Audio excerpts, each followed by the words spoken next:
Welcome to Second Take, the show that focuses on the issues behind the news. The exciting new South African gold mining technology that has the potential to change the face of South Africa's struggling precious metals mining business has produced its first gold. Mining Weekly editor Martin Creamer tells us more. Welcome, Martin. Thanks, Shannon. This new technology has the potential to double South Africa's gold reserves. How many ounces of gold could come from this? We're just looking at reserves and resources. We're short on reserves in South Africa, we're big on resources. This opens up a huge new potential of what they're calling resources, because mined areas you can go back to now. So if you've got these pillars that haven't been mined, they're full of rich gold, you can go back to them. So just Anglo Gold Ashanti alone are talking about 100 million ounces. I mean, if you start going into the platinum area, it'll be hundreds of millions of ounces. So I'm just so excited about this technology. I believe that, the government should be excited. They should be saying, look, let's do something about this, because our gold mining industry is down to 170 tons for the year, when, China's consuming probably this year 1,000 tons. So, the market is there. Even though the price isn't down, you can start climbing in now on the consumption side. It's just the West, with the way it's invested in gold, it's pushed the price down. So it's time to really sort yourself out now, because the cycle will change, things will be up. And if we've got this technology, it will really change the face of hard rock mining. We're going to be able to mine round the clock, 24 hours a day. I mean, we've never had that before. Because of the blasting, you've got to leave the mine. I mean, this blasting has been a serious impediment. I just don't know how we hang on to this thing for so long, and we've still got it. Because, the new technology has produced its first gold. That's just a tiny 35 kilograms, You've got to move way beyond this, and that'll only happen in 2.5 years' time or so, 3 years' time, where it'll start becoming meaningful, getting up to like 10%, 20%. And I still believe they should, in the interim, go ahead with this select blast mining, because that you can do immediately. They've got the computerization where the waste falls away from the precious metal, and you can take the precious metal and only the precious metal out, which makes a huge difference, because the way we're doing it now, to me, we're just destroying our national patrimony. How they could do this, blast this precious metal to smithereens. It's like having your treasure and you blast it to smithereens, and then you go and pick up the pieces. It's crazy, man. And then you don't pick up all the pieces. They leave behind 30%. That's not the way to deal with a national patrimony. That's, fast and loose. So, yes, it could really change the face of our hard rock mining. The gold reserve position, we'd be like Fort Knox times 2, all of a sudden. Platinum, we'd be in Aladdin's cave times 3. It's just such a better way of doing things. And they flashed up a picture, at the latest Anglo Gold Ashanti, where you could just visibly see how wasteful we've been. Because, the gold reef is only like the height of about 2 loaves of bread. So you just want to get that, but you don't get that. You get a huge area around it, because you need to be able to get people in there, so it has to be at least the height of a table, so they can get underneath. It's just crazy. I don't know how anyone in their right mind could have continued mining like this for so long. Wasteful. Yeah, and they call it the mine call factor, and it's always been like something I could never get out of mining producers. What is your mine call factor? They always hum and haw, and then say, well, I'm sure the geologists made a mistake when they said there was this amount of gold, because the gold bar that we've got is like 30% less than that. It's been an embarrassment, and now it's still an embarrassment. But when people are looking deeper into what's going on, they're saying we are not looking after our national patrimony in the way we should do. Now, Anglo Gold Ashanti CEO Srinivasan Venkat has expressly stated that this technology is not mechanization. Why is it important to distinguish between the two? You see, there's been a lot of noise. So I think they should get better backing, from the government. I even believe they should be incentivized. I mean, here it's been a handful of guys got together. What they've achieved is unbelievable in 5 years.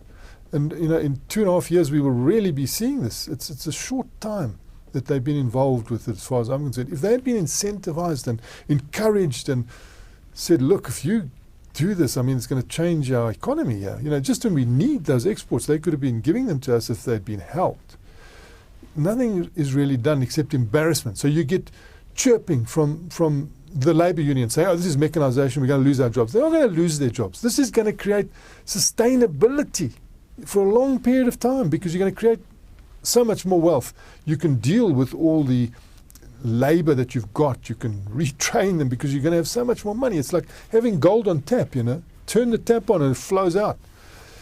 And so he's saying, look, it's not mechanization. This is not our intention to get rid of people. Our intention is to keep our people, to move into this new era where we can, particularly where we can't mine for safety reasons, and there's still the pillars there, we can do that. And then when it's very deep, we can't send people down there.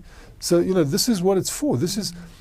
If we didn't have this technology, you could say goodbye to our gold mining industry in a few years. It was going to wave it goodbye, because it would be only South Gold that is totally mechanized that would be turning the lights off, in decades to come. The rest would close sooner. I really think they need a lot of encouragement. And I also think, Venkat saying, I'm going to freeze my own pay, telling the board of director, don't pay me anymore and don't give me a bonus, and putting his hand in his pocket and sending black kids to university. That's the sort of attitude we need here. And we need some attitude from the unions. It's just one way. And they must realize that 8 out of 10 South Africans benefit from mining. Mining is a people's business. We own the mine. That person crossing the road, their provident fund, their pension fund, their insurance fund is invested in mining. You give mining a black eye, you give yourself a black eye. You give your kids a black eye. You give your grandkids a black eye. What are these people all about? South Africans have got to realize this is where it's at. There's no other industry in our country that's got a hope in hell of getting rid of poverty. You'll never get rid of poverty here without mining. And why keep lashing mining? Why not create a nice path for it, a sort of a legislative framework that gets it going, that gets the investment going? We should be planning now for how we're going to get investment for the next 100 years. Not fiddling around at legislative level and fiddling around at labour level. These people are sabotaging our country. They're sabotaging our kids. They're sabotaging our economy. And somebody's got to come out and tell them directly. And we've got to be honest about this. And if that leads you to trouble, so be it. Do you think it's just a general resistance to change because it's new technology? I think that the unions are scared they're going to lose their jobs. There's not going to be a job loss in this situation. There's going to be wealth creation like we've never had it in 100 years. What are the main benefits and potential outcomes for the industry employing this technology, besides the labour benefits? There are huge benefits here, because you don't go down and use blast technology to shake up the environment so that your seismics get upset and shaken up, so that when someone walks down there's a fall of ground and a rock falls on his head, which is as heavy as like 20 bags of cement coming down on you, and they flatten you like an ant. We don't want that. Those falls of ground would go. Why did the fall of ground, why has it been such a big thing? Because of the technology of blasting. It shakes everything up, you can imagine. With this technology, you have these raised bores, and they showed us the picture, at AngloGold, and you can look behind how they do it at a 27-degree angle, and they bore into the reef, and the reef alone, over a 30-meter period distance. And they take that out, which is the gold-bearing portion. And then they backfill that with ultra-strong backfill. So Mother Nature doesn't know that the gold is gone, and you can do this on a continuous basis, because the situation now is that when you blast, you've got to then, you leave the mine before the blast. So already you've lost a whole lot of time. Then you've got to go and clean up afterwards, and then you come in the next day. The cycle is just leaving too little time at the rock face. This gives you continual possession of the rock face. You can do it day in, day out, Saturday, Sunday, and we've been looking for that for so long, because elsewhere in the world that's how they mine. They mine on a continuous basis.